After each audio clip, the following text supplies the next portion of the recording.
یہودیوں کی تاریخ حضرت ابراہیم علیہ السلام سے شروع ہوتی ہے، جو آج سے 4000 سال پہلے موجودہ عراق کے شہر اور میں پیدا ہوئے۔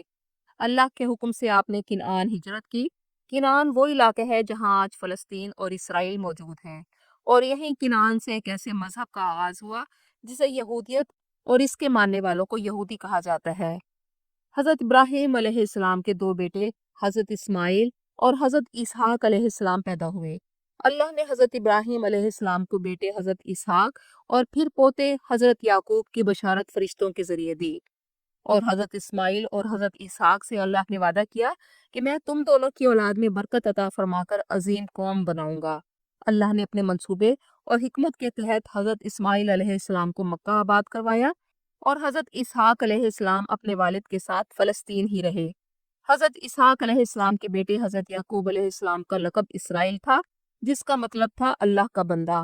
حضرت یعقوب علیہ السلام کے پھر 12 بیٹے پیدا ہوئے، اس لیے آپ کی اولاد کے لیے قرآن مجید میں بنی اسرائیل کا لفظ استعمال ہوا۔ آپ کے 12 بیٹے یہ تھے: سب سے بڑے بیٹے کا نام روبن، پھر شمعون، لاوی، یہودا، دان، نفتالی، جاد، عاشر، اساکر، زبولون، یوسف اور بنیامین۔ ان 12 بیٹوں کی نسل بنی اسرائیل کہلائی، اور ان سے ہی بنی اسرائیل کے 12 قبیلے بنے۔ حضرت یعقوب علیہ السلام اپنے بیٹے حضرت یوسف علیہ السلام سے بہت محبت کرتے تھے، جن کی وجہ سے بڑے 10 بھائیوں نے حسد کی بنا پر حضرت یوسف علیہ السلام کو کنویں میں ڈالا۔ وہاں سے اللہ نے اپنے منصوبے کے تحت مصر پہنچا دیا، اور وہاں حضرت یوسف علیہ السلام حکومت میں ایک اعلیٰ پوزیشن پر پہنچ گئے۔ اسی دوران قحط پڑا، اور حضرت یوسف علیہ السلام کے انتظام کی بدولت بادشاہ وقت اور عوام آپ کی صلاحیتوں کے معترف ہو گئے۔ اس قحط کے دوران آپ کے بھائی غلہ لینے فلسطین سے مصر آئے، اور پھر حضرت یوسف علیہ السلام کی دعوت پر آپ کے والد حضرت یعقوب علیہ السلام سمیت 90 افراد پر مشتمل پورا خاندان فلسطین سے ہجرت کر کے مصر آباد ہو گیا۔ اہل مصر نے حضرت یوسف علیہ السلام کے خاندان ہونے کی وجہ سے ان کا بڑا اکرام کیا۔ عزیز مصر نے ان کو آباد کرنے کے لیے مصر کے زرخیز علاقے عطا کیے۔ اللہ نے حضرت یعقوب علیہ السلام کی اولاد میں بڑی برکت رکھی، اور 150 سال تک بنی اسرائیل مصر میں بہت عیش و آرام سے رہے۔ لیکن آہستہ آہستہ مصر کی اصل باشندوں یعنی قبطیوں نے بنی اسرائیل کے اس مراد یافتہ قبیلوں کے خلاف آواز اٹھانا شروع کر دی۔ اس دور میں حکومت اصل مصریوں کی نہ تھی، بلکہ جو بھی باہر سے آ کر مصر فتح کرتا بادشاہ بن جاتا۔ یوں وہ چرواہے بھی مصر کے بادشاہ بن گئے جو باہر کے علاقوں سے آئے تھے، اور مصر پر حکومت کرنے لگے۔ اور جب اہل مصر نے بغاوت شروع کی تو اپنی بادشاہت قائم کر لی، جس کا حکمران اعلیٰ فرعون کہلاتا تھا۔ اب فرعون کے دور میں بنی اسرائیل پر ظلم و ستم ہونا شروع ہوئے۔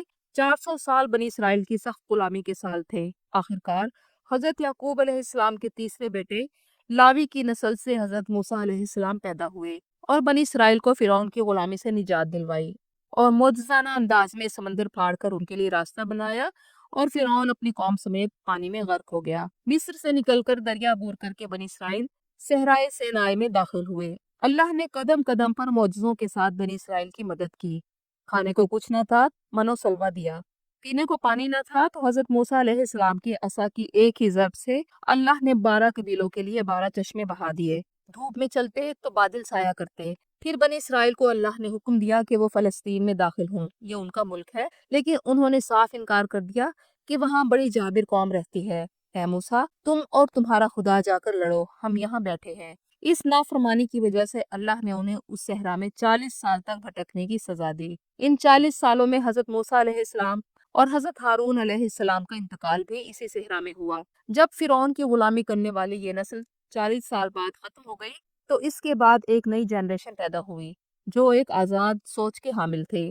انہوں نے حضرت یوشع بن نون کی سربراہی میں جہاد کیا اور فلسطین کے کچھ علاقے فتح کر لیے، اور تقریباً 200 سال وہاں رہے۔ لیکن بنی اسرائیل بار بار اللہ کی نافرمانی کرتے تو اللہ ان پر دشمن مسلط کر دیتا جو انہیں یروشلم سے باہر نکال دیتا۔ اس وقت تک بنی اسرائیل کے 12 قبیلے ہی تھے کہ اللہ نے حضرت یعقوب علیہ السلام کے چوتھے بیٹے یہودا کی اولاد سے ایک پیغمبر منتخب کیا جس کا نام داؤد علیہ السلام تھا۔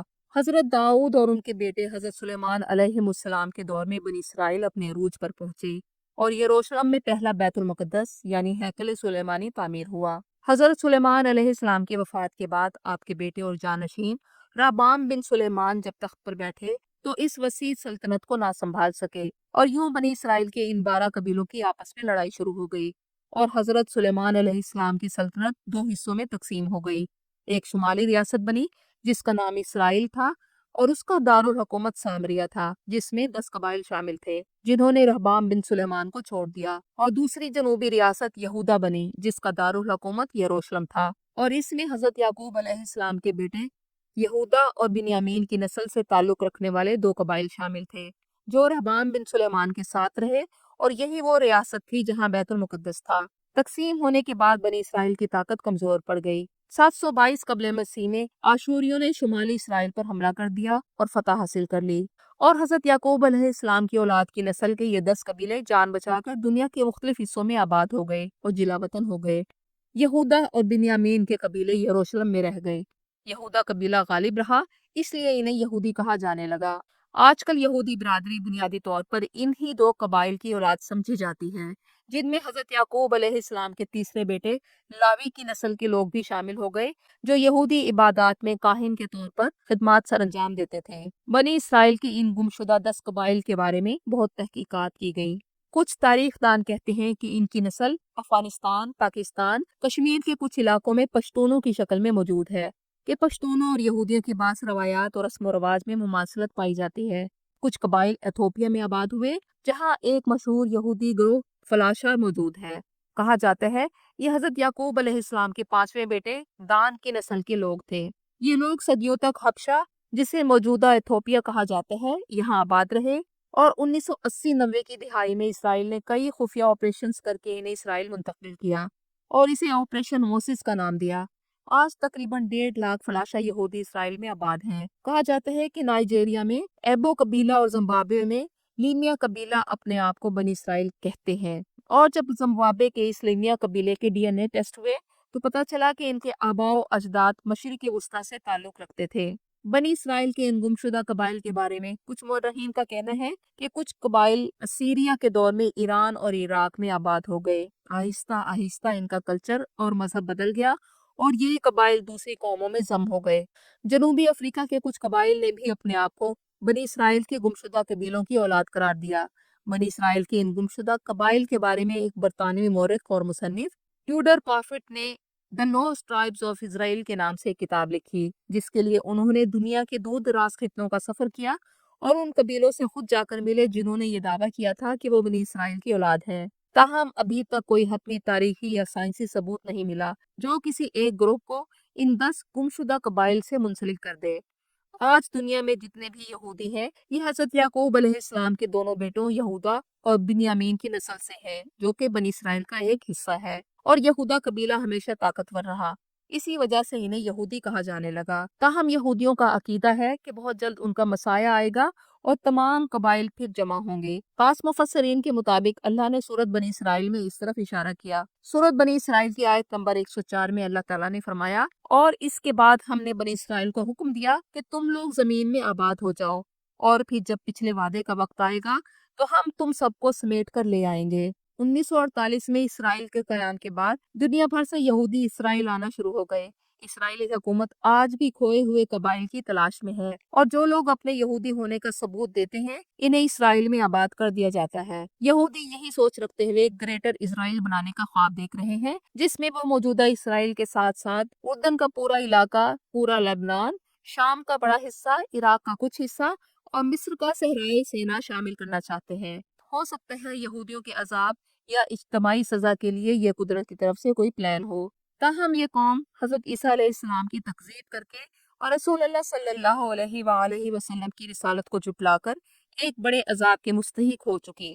مسلمانوں کے نزدیک یہ سب آخری زمانے کے نشانیوں میں شامل ہے، اور حضرت عیسیٰ علیہ السلام اور حضرت امام مہدی کے دور میں جب لڑائیاں ہوں گی تو بنی اسرائیل کی مکمل بربادی ان کی طرف بھیجے جانے والے رسول حضرت عیسیٰ علیہ السلام کے ہاتھوں ہوگی۔